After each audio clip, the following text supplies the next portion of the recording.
honor and privilege to introduce Dr. Prince Augustine, a very, very renowned personality in HR, a very, very learned scholar who believes that every 3 to 5 years you need to learn some new skill so that you can set an example. So he is a role model for so many youngsters in HR, and he drives the things in such a manner that it almost creates a magic. This I can ensure, and of course I'm going to read a few of the things from his career graph for your convenience.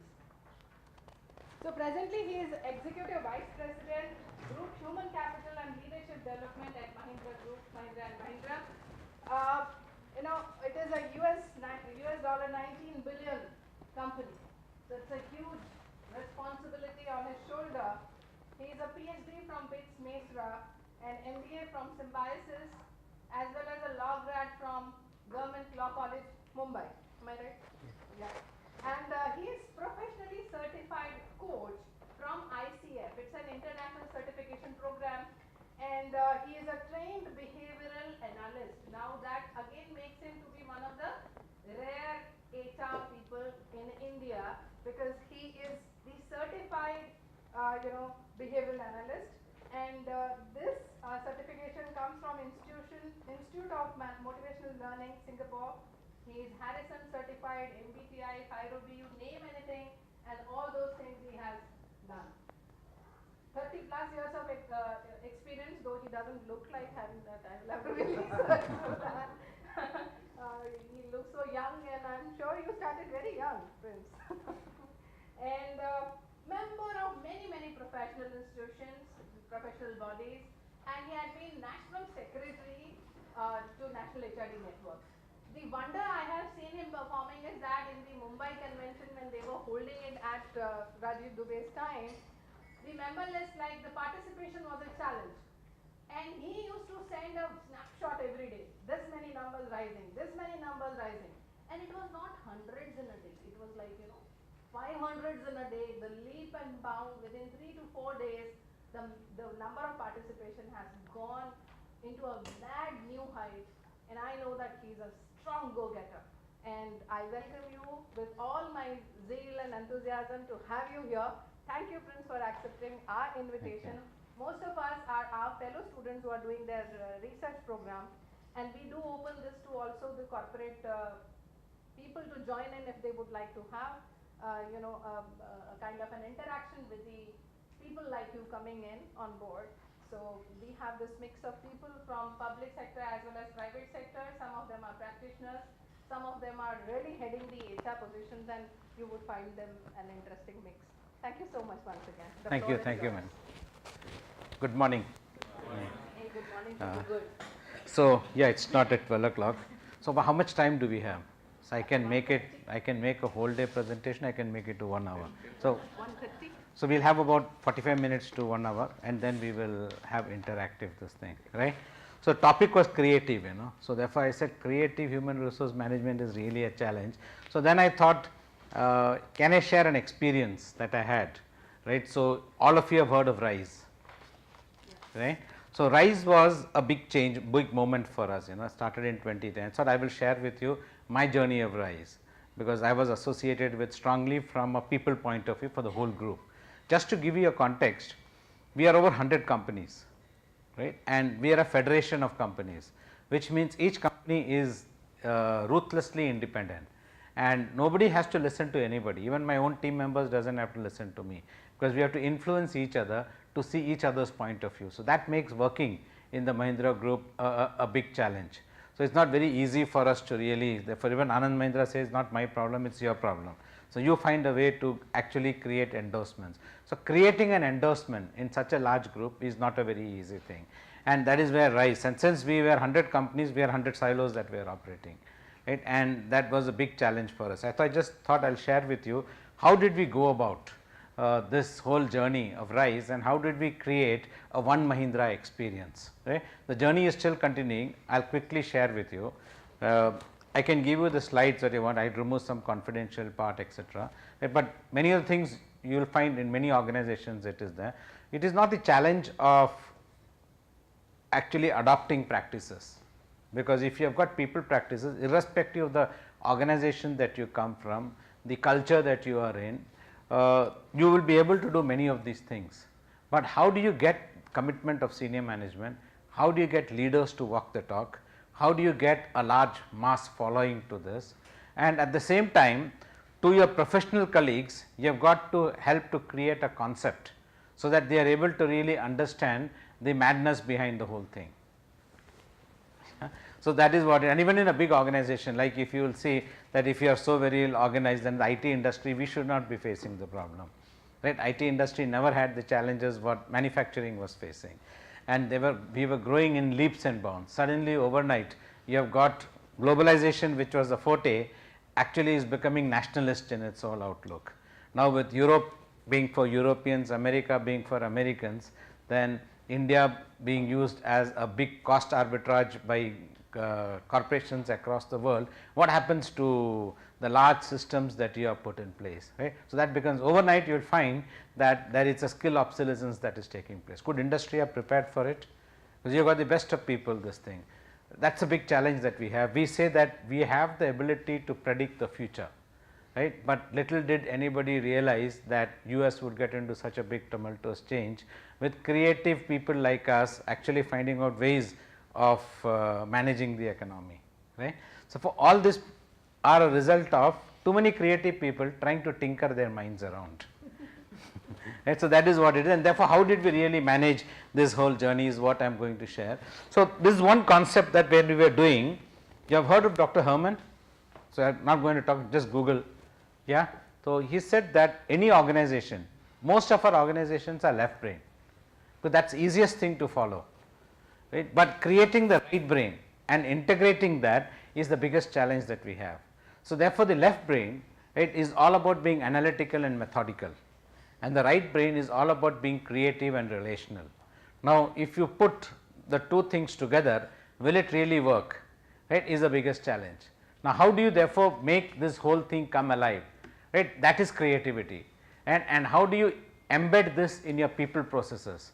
So, that whole process of crowdsourcing ideas, integrating that into your organizational DNA and converting that into an experience through people processes and relating it back for a process, for a structural review, right, is what is creativity in human resource management, and that is a story which I am going to share with you. It has been a journey of 7 to 8 years.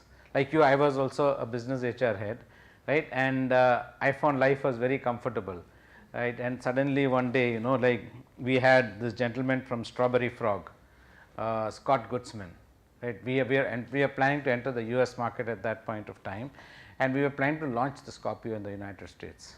So, we had tied up with a big distributor, right, who actually had lofty plans to create a big launch in the United States. At that point of time, he engaged this boutique advertising firm from New York called Strawberry Frog. So, he wanted to understand what Mahindra is all about, right. So, he came and he did a study, and like any consultant, he takes your mind, packages it well and gives it back to you and collects a big fee, right. But after having collected the fee, what do you really do with it? So, that is a story which I am going to really share with you, right. That is a story of RISE. So, all of us know that change is something that is inevitable, right, and if an external disorder, right. I do not know whether you have read a book called Anti-Fragile. Have you heard of this? Yeah. Anti-Fragility, right. It is written by a gentleman called Nicholas Taleb, Nassim Nicholas Taleb. So, what he says, his principle is that disorder is order of the day. Organizations which are able to gain disproportionality out of disorder are the ones that would really thrive and live in this world. Otherwise, they would be robust and they would break at some point of time or the other, right.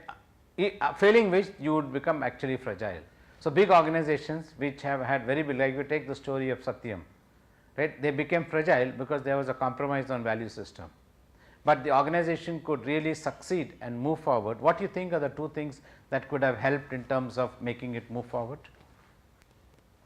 And would you be able to just think?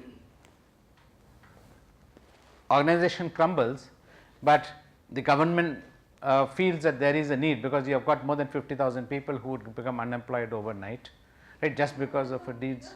Pardon? Immediate emergence of a leader would have saved something. So, what makes organizations sustainable? That's the leadership pipeline development. Okay. Now, let us say this thing, if Aquafina, this is Pepsi, right? If Pepsi has to sell it, they will have to find whom? They will have to find customers, right? Therefore, customer becomes key to the whole thing. But who creates this customers, who creates the strategy, who creates the organizational DNA? It is the people, it is the employees of the organization. So, we had realized employees at large. So, we realized that Satyam had two big strengths. It had a very strong customer base and customers really believed in the employees. So, we said if you have got very strong employees, right, who are committed to the growth of the organization, and you have got a very strong, because it was a very global company by then, right, it was spread across, it was huge in Australia, you had about 10,000 people to 15,000 people working in Australia, you have got 10,000 to 15,000 people working in the US, you have got 10,000 to 15,000 people working in Europe, and you have got 30,000 to 40,000 people working in India. And you have got Tech Mahindra with just 5,000 to 10,000 people trying to buy such a large organization, right. It was less than $1 billion at that point of time, and we would have invested about how much is it today? 2,500 crores, right. That is what we would have invested, and Mahindra's profit at that time was around, group profit was about 10,000 crores, right. Now, this is a big bet that we said. We took the big bet because you can't take a wild bet. You have got to take a big bet which is conscious at that point of time, and we said you have got strong customers, you have got very committed employees, so you can leverage. And out of this thing many customers left, right. So, you have got nearly 10,000 people who became surplus to a requirement. Techem's portfolio and domain was essentially telecommunications. It was purely telecoms. That was the need for. Satyam was services, right, across the board. It had multi-vertical. Correct. So, what was just curious. So, that is what disproportion, that is the disorder that was taking place. We had realized at that point of time that 8 to 10 years from now, if you are a pure telecom player, your ability to survive in the IT industry would be very low. So, you have got to think of a future, you have to identify. Nassim Taliban wrote about the black swan. You are going to identify events in the future that will actually come and engulf you. But Techem's domain and its sort of USP continues to be telecom, continues to be infrastructure. No, but today it has combined together. It is a multi platform player today. Today it is not. The revenue that you are generating in Techem is essentially from the telecom it is across verticals. You have got banking, you have got financial, you have got pharmaceuticals, you have got services. It is not a pure telecom player today. Telecom is hardly about 15 to 20% of its revenues.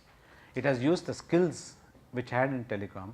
It realized that British Telecom, it was a play between Mahindra and British Telecom, right. Mahindra British Telecom made 100% of the revenues which is coming from Mahindra British Telecom, and when it was going to Satyam, it had come to 50% of the revenue. So, they had got customers like AT&T, but all in the telecom player.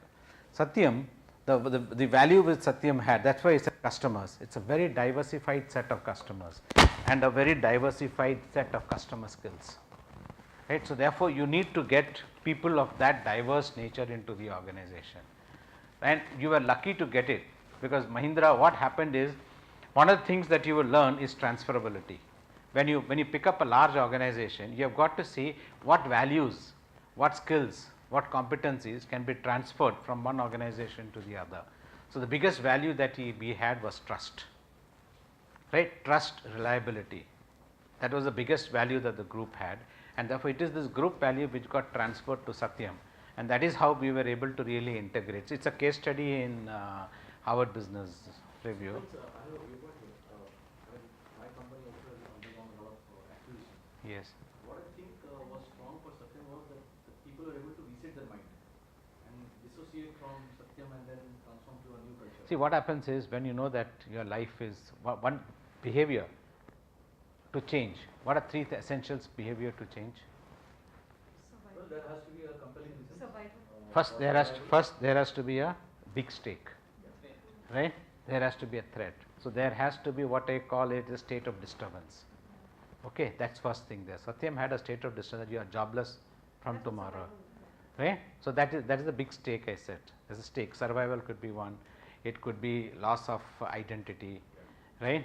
Third could, because many are youngsters, you know. So, survival is not a big, they will go stay with their parents and they would have this thing.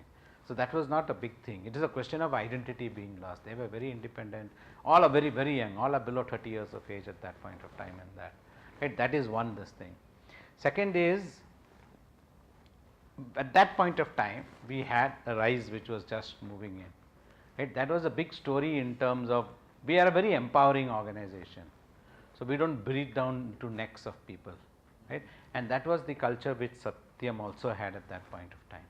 So, therefore, the integration of Tech Mahindra and Satyam became very, very seamless. So, people realized that of all the players who were there to buy it, right, Tech Mahindra was the best because it had the Mahindra lineage.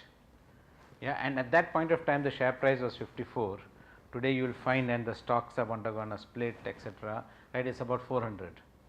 Right, you see the big value which has been created in the whole process. So, first there was this compelling reason, right. Second was that the stakes were high, right, both for Mahindra as well, because we had to ensure that we make it happen. We have invested 2,500 crores. If for some reason if it had gone, it would not have hit us, but it would definitely created a big dent into our balance sheet, because Tech Mahindra is an associate company of Mahindra Group. So, we get lot of dividends from Tech, but it would have impacted our brand in the market, right. So, that was another big challenge which was there, right. And third, mindset change and transformation was absolutely essential. The first thing that we did, when 10,000 people were surplus, we did not let 10,000 people go. We created a virtual pool, and we said we will give you 30% of your salary for the next 1 year, right. And in the process we stopped our entire hiring process, right, and in 1 year we were able to get everybody back on the job. So, therefore, the credibility that we did not take a very, very extreme step, right, is something that also connected well with this thing, also connected well with the customers. There was no discontinuity, like Anand Mahindra and CP Gurnani and Vinay went and met each and every customer and give them the confidence, right. Therefore, the trust and reliability, but still we had huge litigation in New York, etc. We were able to settle everything. A litigation in the US can actually wind you up fully, okay? And this is a very good story of creating, of accepting no limit, which is all about breaking the mold, which is all about thinking beyond your normal way of thinking, and innovatively finding out ways to really integrate the whole thing.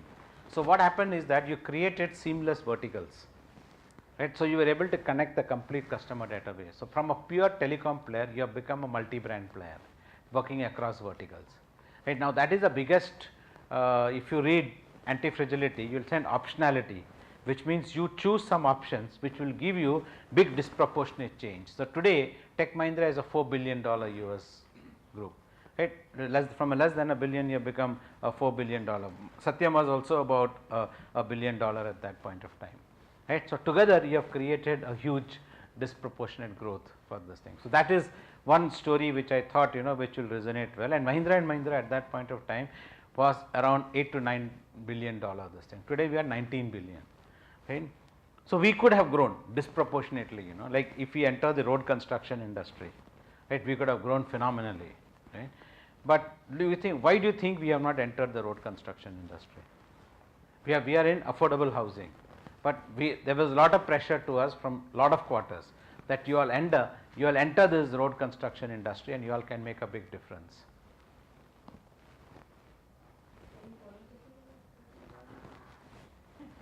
So, now you take the group, right. This is a highly ethical group, okay. It does not believe in twisting the rules, right, nor does it have competency and people who will really work around this. Even the senior management is not interested in working with those things. Now, that is a core competence across diverse business verticals that we have, right. Now, you take the nature of the road construction industry, it requires, actually you have got to be very street smart in that. It is not that we are not street smart, but we are not street smart enough to manage the nuances of the road construction industry, right. And there is a lot of government tenders, etc., which go into that, and you know how the government tenders, etc., really work, you know. So, therefore, we would have grown, we would have become a 80 billion, 90 billion dollar group. There are some businesses that we can't do, right. And therefore, one of the principles of anti-fragility is via negativa, which means you have got to choose not to do certain things, right, and it is those choices which will decide your destiny. So, they say that it is not your aptitude that will decide your altitude, it is your attitude, right. So, we have a set of attitude which helps us to work in a particular way, right, because we have built a DNA around that. Suddenly, if you tell me that I have got to go hire people or I have got to go do X, Y, I won't be able to do that, right, because there are and that is what will happen even with our CEOs, right. So, knowing that nature of the people that we have and the competence that we have, we decided not to enter. Like in Kotak Mahindra used to come and tell Anand Mahindra several times that is the place that you all can make a big difference. Okay. So, we have chosen not to do certain things, right, but we have definitely chosen to do things which others will find it very, very uncomfortable. So, this was the whole nature in which we had to really take the decision. So, we were more than 100 diverse companies, and if you look at it, right, at that point of time we said that we have got to create a company of tomorrow, right, where it's anybody that we interacted with, they say you are a different type of organization, you have got a different set of people, right, who can work in one environment, probably who cannot work in another environment, right, but they have the ability to create a huge global corporation which is very much different. So, that was something which was embedded and that was something which was high. So, even when companies across the world was going through a very, very bad phase, because most of our revenues at that point of time used to come from the auto business, there is about 65 to 70% used to come from. Today auto business only contributes about 35 to 40% of our revenues and profits, right. So, therefore, we realized that we have to really undergo a change, and this is the type of people. Even now people think that we are retired this thing, we have got 70% of the people less than 35 years of age. Right, this part is still not known to, because people think that we are quite a oldish type of organization, because our senior management is quite senior in its nature. Okay. So, that is something that, and people think that we are rigid, right. We are not a aggressive risk taker, but we definitely are a calculated risk taker, yeah, and we may be mistaken as a public sector unit. Because what happens is there is safety of employment is guaranteed, right. So, we are like a cradle to grave company, we do not sack people at all, we think twice before sacking people, okay, but our new age industries work totally different, yeah.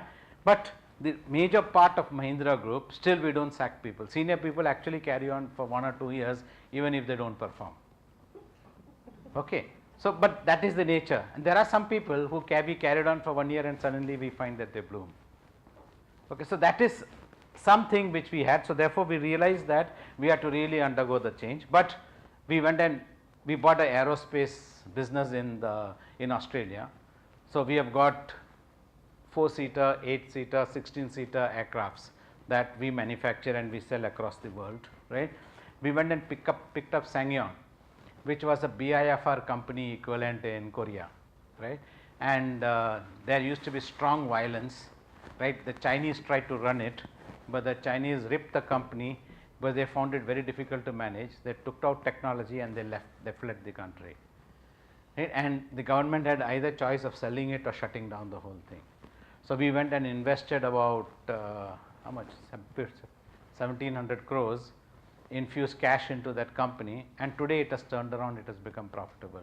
Its major foray has been in SUVs, and that is a play that we have got, and that is the transferability. So, when we pick up a company, we do not disturb the management of the company, right. Unlike other companies, now they will tell, okay, these are the values of Mahindra, please go, now you have to work from tomorrow with the values, this is the way that we run performance management system, this from tomorrow onwards, we do not interfere at all. So, we let it evolve. So, we have got a strong set of values. So, we constantly share. So, there will be a lot of visits that will happen, people from that company will visit our company, we will go visit, there will be a lot of sharing of this thing. Till today SsangYong is not fully integrated with Mahindra, but slowly, right, there we also learnt everything. Now, for us one presentation is 40 slides, for them one presentation is single slide, right. Now, that thing that is this thing, for them simplicity is very important, for us complexity, we thrive out of complexity, because that is what people want to show their importance, okay. So, that are some of the learnings that really happens, and therefore, our image was changing, and the acquisition of Satyam was something which when we never knew that we would get Satyam.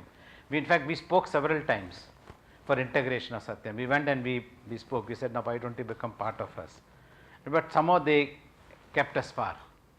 At that point of time, probably it was lucky that we didn't acquire, because we would have become part of that controversy, right. But subsequently the government had faith in us. Okay, so this is what was happening, and therefore we said that we need to reinvent our brand identity. So that is when we took the next leap, and that is how Strawberry Frog came down, right. Now I will also share some concepts. Are you okay with that? I can skip the concepts, because as HR professionals you need to understand the concept. So I have brought some basic concepts into this that we have done. So when we are working with Strawberry Frog, so one of the principles of culture, if you read Wayne Brookbank, right, what he says is that you should not have more than 3 to 4 elements in any culture.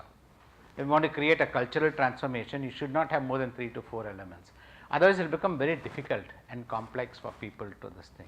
So this was some of the conversations that were taking place with this thing. So there were some aspects of our culture which were declining. Okay. So therefore, we said that this part we will do away with fully. So we sat with Strawberry Frog, and they said there are 3 things that you need to really bring in mind, right. They said accept no limit, which is all about breaking the mold or thinking of the inevitable, right. That is first cultural principle that you all have got, right. That is what is resulting in your success. Second big cultural pillar that you all have got is alternative thinking. Now if you look, I don't know how many you can Google this, there is an article written by Clayton Christensen on disruptive innovation. Yeah, I am not getting into the depth of it. So typical in Ahmedabad, if you take disruptive innovation, Nirma is a good example of that. Little did Unilever realize that they will go into the bottom of the pyramid, develop a product, make it successful, and then go start hit Unilever themselves in their ground. Right. So that is a very classic case of disruptive innovation. So when we launched Scorpio, that was a classic case of this, because at that point of time there were no SUV players in that space, and we didn't hear of SUV at all. So we launched Scorpio. We are having a joint venture with Ford, right. So we actually wanted Ford to partner with us. So Ford said, if we have got to develop a product, it will become very, very costly. You all are just putting about 650 people. For us, we need 5,000 people if we have to work on a project of this type. Next is our investment was 650 crores, our profit was 225 crores at that point of time. Right. Now we have got to have an investment of nearly 10,000 to 15,000 crores. Now you are not looking at the global market, you are looking at Indian market. Now we develop a product and we make it compatible for markets across the globe, which means a product which costs 5 lakhs, if you want to make it compatible for markets across the globe, the product will cost you about 3 to 4 times. So we realized that the mindset that Ford had was not conducive for us to really launch an SUV. And we had identified a sweet spot, and if you have to launch this, so that is how, just cutting a short story, that is how we launched the Scorpio, and then we went about it. So therefore, we found that there were some, so you will find that some are yellow, some are white, some are blue. So these things we said